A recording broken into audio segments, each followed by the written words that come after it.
નમસ્કાર, સ્વસ્થ જીવનમાં તમારું સ્વાગત છે। શું તમને પેશાબ કરતા સમયે બળતરા થાય છે અથવા વારંવાર પેશાબ કરવા માટે જવું પડે છે પણ પેશાબ ઉતરતો નથી?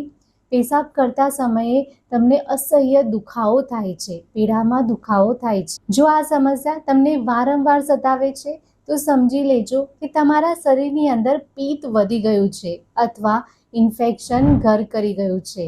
આજે આપણે આ વિડીયોમાં માત્ર ઘરેલું નુસ્ખાઓ જ નહીં, એની સાથે સાથે જીવનશૈલી અને આહારમાં કેવા નાના નાના બદલાવ કરીને તમે તમારી આ સમસ્યાની જડ મૂળથી દૂર કરી શકો છો એ પણ વિગતવાર સમજીશું। પહેલાં તો પેશાબમાં બળતરા થવાના કારણો અને લક્ષણોને સમજવા ખૂબ જ જરૂરી છે।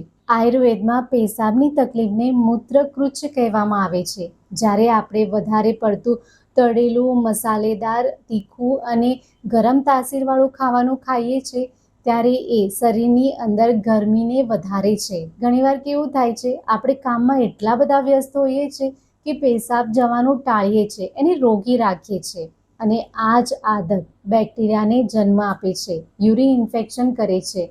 જુઓ, અમુક લોકો પુષ્કળ પ્રમાણમાં ચા અને કોફીનું સેવન કરતા હોય છે। જુઓ, આ ચા અને કોફી આપણા શરીરની અંદર ગરમી પેદા કરે છે, ગરમીને વધારે છે, એ યુરિન ઇન્ફેક્શનને સપોર્ટ કરે છે। ઘણા લોકોનો પ્રશ્ન હોય છે કે મને યુરિન ઇન્ફેક્શન થયું છે એ હું કઈ રીતે જાણી શકું? જ્યારે પણ શરીરની અંદર યુરિન ઇન્ફેક્શન થાય છે ત્યારે એના અમુક સ્પષ્ટ લક્ષણો જોવા મળતા હોય છે। યુરિન ઇન્ફેક્શનનું સૌથી પહેલું લક્ષણ છે પેશાબ લાલાશ પડતો આવવો, પેશાબની અંદર લોહીનું જવું। બીજું લક્ષણ છે પીડાની અંદર અસહ્ય દુખાવો થવો।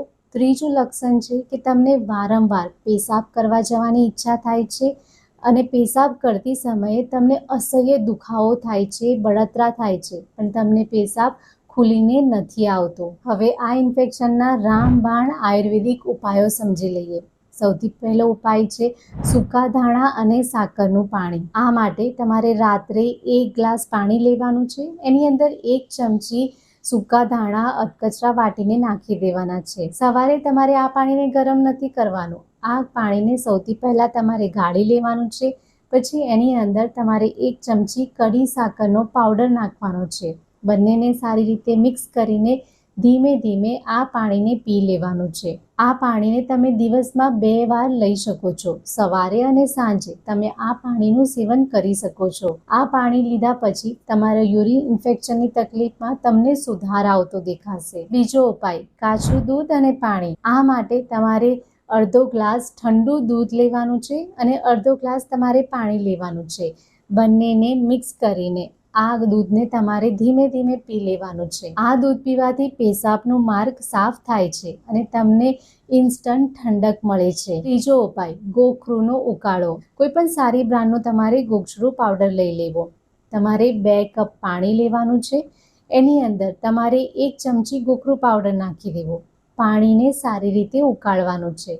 પાણી 2 કપમાંથી 1 કપ ન થઈ જાય ત્યાં સુધી તમારે ઉકાળવાનું છે। પાણી 1 કપ રહી જાય પછી ગેસ બંધ કરીને તમારે આ ઉકાળાને ગાળી લેવાનો છે, એને ઠંડુ થવા દેવું અને પછી ધીમે ધીમે આ ઉકાળાને તમારે પી લેવાનું છે। આ ઉકાળાને તમે સવારે અને સાંજે એમ 2 ટાઈમ પી શકો છો। જમવાના 1 કલાક પહેલાં તમારે આ ઉકાળાનું સેવન કરવું। જો તમને પેશાબમાં અસહ્ય બળતરા થતી હોય તો તમારે ગોખરૂને વરિયાળીની સાથે લેવું જોઈએ। આ માટે તમારે રાત્રે 1 ગ્લાસ પાણી લેવાનું છે, એની અંદર અડધી ચમચી તમારે ગોખરૂ પાવડર નાખી દેવું અને 1 ચમચી તમારે વરિયાળી નાખવાની છે। સવારે તમારે વરિયાળીને મસળી લેવાની છે અને આ પાણીને ગાળી લેવાનું છે। પછી એની અંદર તમારે 1 ચમચી કડી સાકરનો ભૂકો નાખવાનો છે।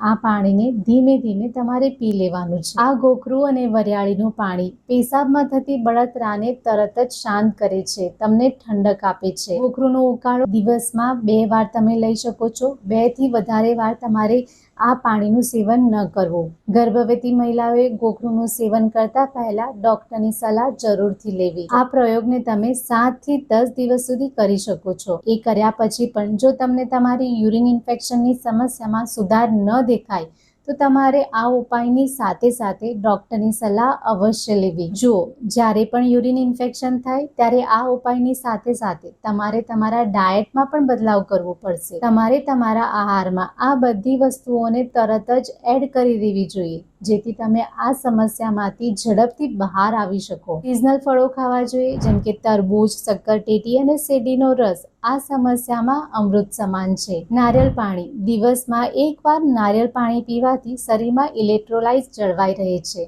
ત્રીજું છે કાકડી. કાકડીમાં પાણીનું પ્રમાણ વધારે હોવાથી એ પેશાબના પ્રવાહને વધારે છે. જમ્યા પછી વરિયાળી અને સાકરનું પાણી પીવું જોઈએ, જે યુરિન ઇન્ફેક્શનમાં ખૂબ જ સારા પરિણામ આપે છે. હવે જો તમારે આ સમસ્યાને જડથી દૂર કરવી હોય તો તમારે આ વસ્તુને ખાવાની ટાળવી જોઈએ. આદુ, લસણ અને વધારે મરચું ખાવાનું ટાળો. વધારે પડતું અથાણું, આમલી અને આથાવાળા ખોરાકને ન ખાવો જોઈએ. જમવામાં વધારે પડતા ગરમ મસાલાનો ઉપયોગને ટાળો, કારણ કે આ ગરમ મસાલા શરીરની અંદર પિત્તને વધારે ઉશ્કેરે છે. મિત્રો, આયુર્વેદ માને છે કે સ્વચ્છતા એ જ અડધી સારવાર છે. હંમેશા સ્વચ્છ શૌચાલયનો ઉપયોગ કરો અને કોટનના આંતરવસ્ત્રો પહેરો. જો તમને આ માહિતી ઉપયોગી લાગી હોય, સારી લાગી હોય તો વિડીયોને લાઈક કરી લેજો. ચેનલ પર નવા છો તો ચેનલને સબસ્ક્રાઇબ કરી લેજો. ફરી મળીશું આવા જ એક નવા વિડીયો સાથે. ત્યાં સુધી હંમેશા સ્વસ્થ રહો, તંદુરસ્ત રહો.